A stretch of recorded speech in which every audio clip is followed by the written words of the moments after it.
वीर मुकुट नामक एक राजा था। वह एक विद्वान और उदार राजा था जो अपनी प्रजा से बहुत प्रेम करता था। एक बार गोपाल नामक एक ब्राह्मण ने उसके दरबार में एक रक्षक के रूप में नौकरी के लिए प्रार्थना अर्जित की। नौकरी के लिए आवेदन किया। गोपाल का एक छोटा सा परिवार था जिसमें उसकी पत्नी, एक बेटी और एक बेटा था।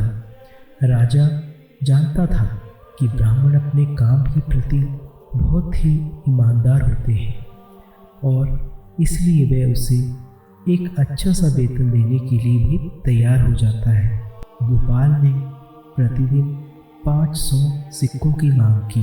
राजा ने इसे स्वीकार कर लिया, किंतु वह जानना चाहता था कि ब्राह्मण इतना धन कहाँ खर्च कर सकता है। इसलिए उसने गोपाल की दिनचर्या के बारे में जानने के लिए अपने गुप्तचर भेजे। गोपाल का दिन राजा से मिलने और फिर दोपहर तक दरबार के मुख्य द्वार की रखवाली करने से शुरू हो जाता था। उसके बाद वह अपना दैनिक वेतन प्राप्त करता और घर चलाता।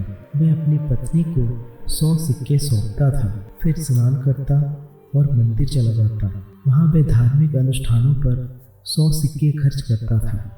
अन्य 100 सिक्के विद्यालयों को दान करता और बाकी बीमार और गरीबों के बीच बांट दिया करता था। अपने भोजन के बाद शाम को वह पुनः दरबार के द्वार पर लौट आता था। जब राजा वीर मुकुट को इस विषय में पता लगा तो गोपाल के लिए उनका सम्मान और भी बढ़ गया। एक रात जब गोपाल द्वार पर था, बहुत तेज बारिश हो रही थी। महल की खिड़की से राजा ने महल के द्वार पर एक महिला को देखा। उन्होंने तुरंत गोपाल को महिला के पास भेजा। गोपाल महल के द्वार पर दौड़ता हुआ गया और उसने उस सुंदर स्त्री को रोते हुए पाया। उसने पूछा कि वे कौन थी और वे क्यों रो रही है। महिला ने उत्तर दिया कि वे भाग्य की देवी है। राजा वीर मुकुट का भाग्य हमेशा उसके संरक्षण में रहा है, लेकिन एक बुरी आत्मा जो उससे अधिक शक्तिशाली है 3 दिनों में राजा के भाग्य पर अधिकार कर लेगी और फिर वह राजा को मार डालेगी। वह नहीं चाहती कि राजा मर जाए। उसके रोने का कारण बस इतना सा था। गोपाल हैरान रह गया। उसने उससे पूछा कि क्या राजा की रक्षा करने का कोई और उपाय है, और यदि ऐसा कुछ है तो वह राजा को दुर्भाग्य से बचा सकता है। महिला ने उत्तर दिया कि यदि गोपाल तुरंत अपने पुत्र का देवी महालक्ष्मी के समक्ष बलिदान कर दे तो राजा को बचाया जा सकता है। गोपाल ने तुरंत घर लौटकर अपने परिवार को भाग्य की देवी और उसकी सारी बातों के बारे में बताया। उसका पुत्र तुरंत बलिदान देने के लिए तैयार हो गया और उसका पूरा परिवार महाकाली मंदिर के लिए चल पड़ा। वहाँ देवी महाकाली के समक्ष उसने अपने पुत्र का सिर काटकर अर्पण कर दिया। उसने देवी से अपनी भेंट स्वीकार करने राजा को लंबी आयु का आशीर्वाद देने की प्रार्थना की। अपने भाई को अपनी आंखों के सामने मरता देख गोपाल की बेटी की घबराकर वहीं मृत्यु हो गई। अपने बच्चों की मृत्यु को सहन करने में असमर्थ गोपाल की पत्नी ने खुद को भी मार डाला।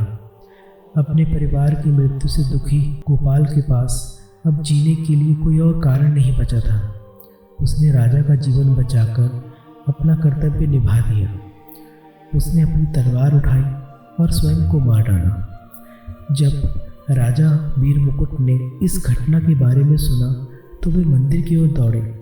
उन्हें इस बात की गहरी अनुभूति थी कि उनकी जान बचाने के लिए 4 लोगों ने अपनी इच्छा से अपनी जान दे दी थी।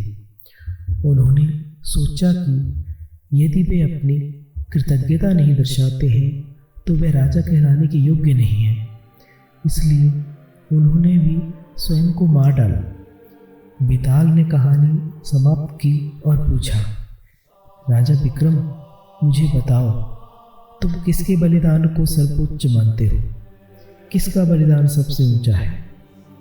विक्रमादित्य ने कुछ देर सोचा और उत्तर दिया, मेरे अनुसार राजा वीर मुकुट का बलिदान सर्वोच्च बलिदान है, क्योंकि उन्होंने अपने सेवक के लिए अपना जीवन त्याग दिया। गोपाल ने राजा की रक्षा करने का संकल्प लिया था, इसलिए उसने अपने बेटे के जीवन का बलिदान कर दिया। उसकी बेटी और पत्नी की मृत्यु उनके प्रियजनों की मृत्यु के कारण हुई और गोपाल की भी मृत्यु उसी कारण हुई। लेकिन राजा वीर मुकुट को अपने सेवक के लिए अपनी जान देनी पड़ी। बेताल बोला, वाह विक्रम वाह, तू सच्चाई का बहुत बड़ा पारखी है।